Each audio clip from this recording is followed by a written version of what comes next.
Votre 13h, Ophélie Fontana. Bonjour, j'espère que vous allez bien. Le président ukrainien est donc en Belgique. Il va participer au sommet européen consacré à la défense. Mais avant cela, il a été reçu par le Premier ministre. Au 16 rue de la Loi, Hicham Boukrouf, Raphaël Albardier et Laurent Van de Berg étaient sur place. Dans la rue de la Loi, bouclé pour des questions de sécurité, le président Zelensky arrive au 16. Une importante délégation l'accompagne. Parmi eux, le ministre des Affaires étrangères ukrainien. Bart de Wever et Volodymyr Zelensky se rencontrent pour la première fois après une discussion téléphonique. Notre Premier ministre a réitéré le soutien de la Belgique à l'Ukraine. Nos équipes commencent à travailler, ils ont des contacts. Nous espérons que nous allons débloquer des aides. Et aujourd'hui, nous sommes en Europe. C'est bien que nous poursuivions avec nos collègues européens. La rencontre débute par un face-à-face. Bart de Wever insiste sur la nécessité d'impliquer l'Ukraine et l'Europe dans de futures négociations de paix.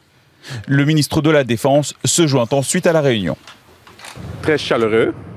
Nous soutenons l'Ukraine absolument. Slava Ukraini. Et on parle de soutien à l'Ukraine, ça c'est sûr. On doit continuer à la soutenir, ça c'est sûr. Après une heure d'entrevue, le président ukrainien et le Premier ministre belge prennent la route du sommet européen.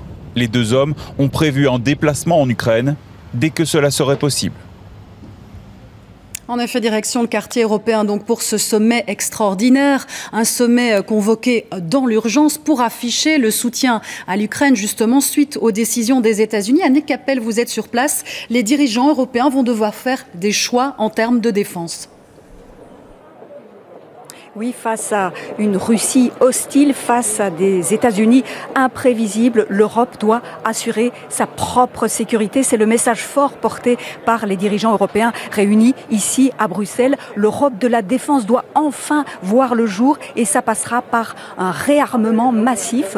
Pour y parvenir, la Commission européenne a mis sur la table un plan ambitieux. Jusqu'à 800 milliards d'euros pourraient être mobilisés. Alors parmi les pistes évoquées, on l'a déjà dit, la possibilité pour les États membres d'augmenter leurs dépenses militaires sans que cela pèse sur leur déficit. Donc on le voit, les lignes sont en train de bouger, mais on n'a pas le choix. L'Europe est face à un danger clair et immédiat d'une ampleur inédite. C'est l'alerte lancée par Ursula von der Leyen dans un courrier adressé aux 27. Alors sur ce point, les dirigeants européens devraient s'accorder. Là où ce sera sans doute plus difficile, c'est sur l'aide à l'Ukraine, parce que la Hongrie en particulier voudrait changer de cap. Elle veut un accord de paix, elle veut que l'Europe négocie directement avec l'Ukraine. Alors comment dans ces conditions continuer à avancer à 27 ? Écoutez ce qu'en disait notre Premier ministre Bart de Wever à son arrivée ce midi. Ça, c'est une grande question. On est plutôt sûr de la position de 25 partenaires, mais il y a aussi le Royaume-Uni, il y a aussi le Canada et des autres partenaires qui pourraient nous joindre dans une coalition pro-Ukraine qu'on doit former. Si on doit répondre à la nouvelle ordre qui a été créée par M. Trump, je pense qu'il nous faut une coalition de ceux qui veulent.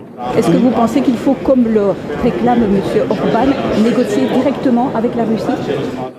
Je ne pense pas que c'est une bonne idée d'aller négocier avec M. Poutine si ce n'est pas avec l'accord de l'Ukraine même. Et je ne pense pas que M. Orban a parlé pour l'Ukraine. J'ai mes doutes.